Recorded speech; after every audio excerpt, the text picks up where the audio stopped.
Amigos, palavra bonita está no Salmo 146, versículo 5. O que diz, missionário?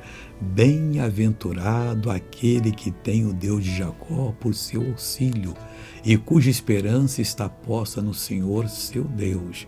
O que significa? Hoje nós não precisamos ter o Deus de Jacó para o nosso auxílio, não, porque Jacó tinha uma revelação e foi chamado Deus de Jacó, mas depois foi aumentando com Davi, com outros tantos, Elias, Eliseu, todos os profetas, e com Jesus virou uma revelação de 360 graus, que engloba tudo.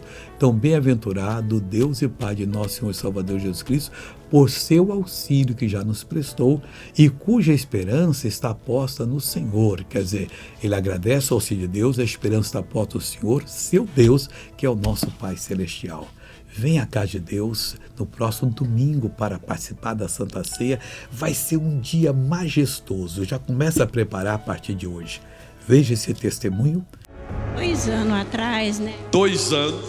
Aí, né, eu comecei a sentir muita dor no pulmão, assim. Fui no médico, fiz vários exames. O médico pediu uns exames e constatou câncer no pulmão, né? E o que aconteceu hoje? Hoje, né, eu não podia falar, eu tava rouquinha de tudo, nem cantar eu não podia. E aí eu cheguei ali na hora e falei, oh meu Deus, hoje eu vim receber a minha cura, porque eu não vou. Mas irmã, isso é sério, câncer no pulmão, tava tomando a voz. Eu tirei até os raios-x, arrumei tudo em casa para me trazer, para me mostrar e acabei esquecendo. Mas agora só tá bem? Não tô sentindo. Pode respirar fundo? Respirar fundo.